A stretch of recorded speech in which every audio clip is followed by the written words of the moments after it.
Welcome to another episode of Cooper's Cogitations. We'd like this day of biblical law to discuss the third commandment. Third commandment is don't take the name of the Lord in vain. Essentially, this extrapolates into the entire concept of language. Your language must be uplifting, ennobling, articulate. Our language has changed quite significantly from our founders. So I'm indebted, of course, to Lucis John Rushdoony for his Institutes of Biblical Law. Let's look at see what he has to say. I'll read it.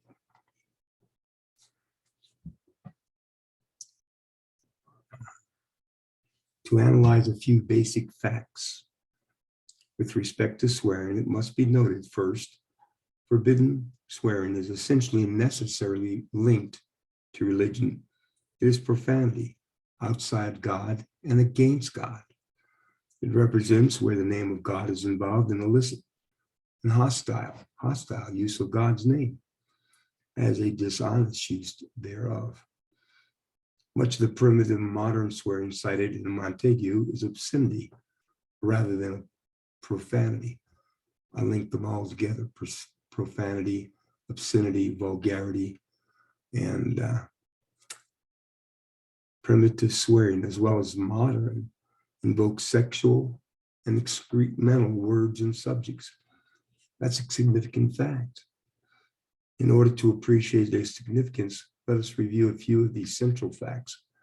Godly oath-taking is a solemn and an important religious act. We do it constantly as Christians. Man aligns himself under God in conformity to his righteousness to abide his word, even as God abides his word. Wow. Godly swearing is a form of vow-taking. Ungodly swearing is a deliberate proclamation of the purpose of the oath or vow. Is light use of it, a contemptuous use of it, to express contempt for God.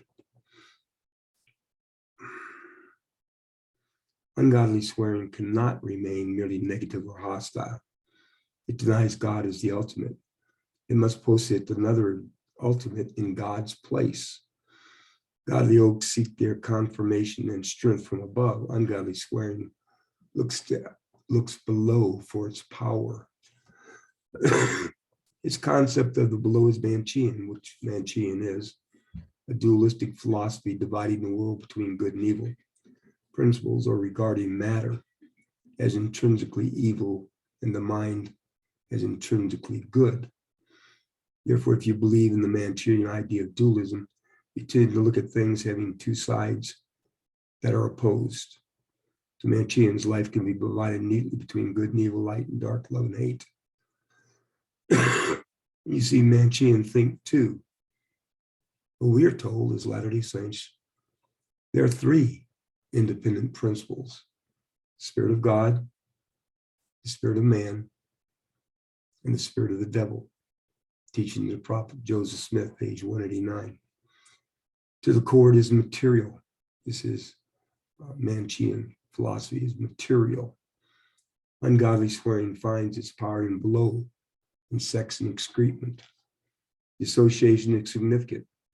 Even while protesting the Puritanism of the Bible, morality, the ungodly reveals that to them sex and excrements are linked together as powers of darkness, powers of the underworld, of the unconscious, the primitive, and the vital. The direction of profanity, therefore, is progressively downward. In the middle of the 20th century, a new profane word gained popularity, apparently an American Negro invention, whose blunt fact was mother incest. The term actually gained honorific sense.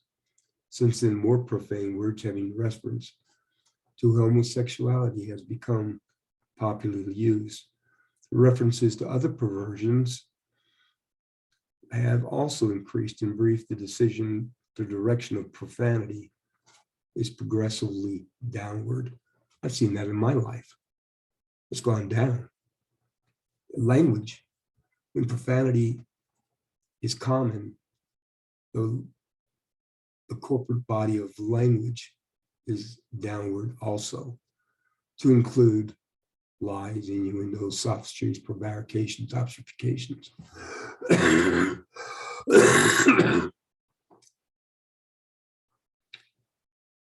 When the religion of the triune God is denied, the religion of revolution, the cults of chaos take over.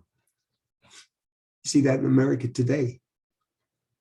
Vitality, power, force are seen as coming from below. Profane language seeks to be forceful. Forceful is that which is below. Every Latter-day Saint who happens to read Moses chapter 4 understand the force, the power, the vitality is from below. That will force you when you go to statue of Satan in New York.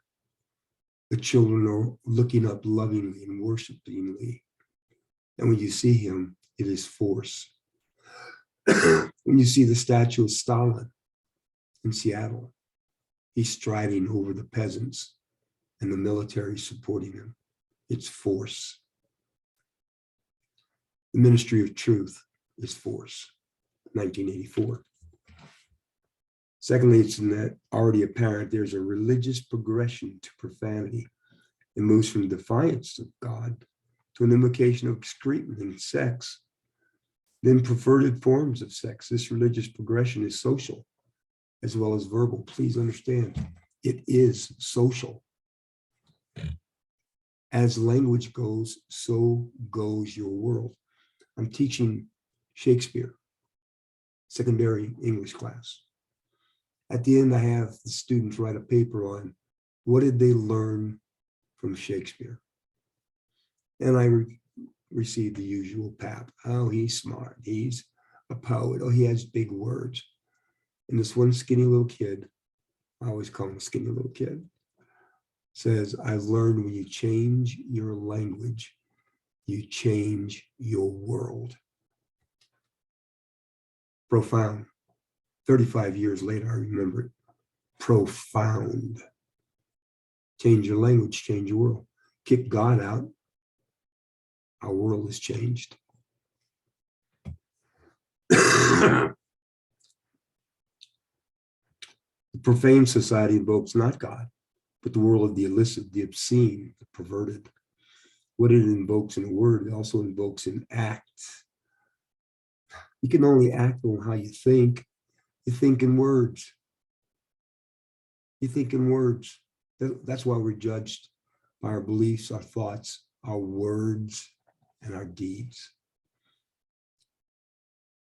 The downward trend of society is a quest for renewed energy, the shock of new force and vitality. It's a perpetual quest for a change of luck, to renew their vitality and power to prosper for a time. By going down, they're recharged in order to go up. Verbal profanity is an oral witness to social profanity. As the verbal profanity develops downward, so does society in its actions. Bingo. This means, therefore, that third, profanity is a barometer. It's indicative of a revolution in progress. That's when you change the religion of the government, you change the religion of society. Okay? It is an index to social deterioration and degeneration. The psychological significance of profanity is not lost on a revolutionary age. Profanity is championed with evangelical fever. It should surprise no one that a dictionary slang and profanity was widely promoted as an invaluable reference work in high school libraries in the 1960s. True education involves, for a profane world, integration downward into the void, to use Cornelius Van Til's apt phrase. Revolution is invited, encouraged in a society that seeks integration downward. We now recognize why Montego's used the early forms of swearing are often a nature regarded as subversive of social and religious institutions and family institutions, by the way. They still are. All swearing is religious. False swearing represents a subversive drive in society. That's it for this episode. We'll continue in our next episode.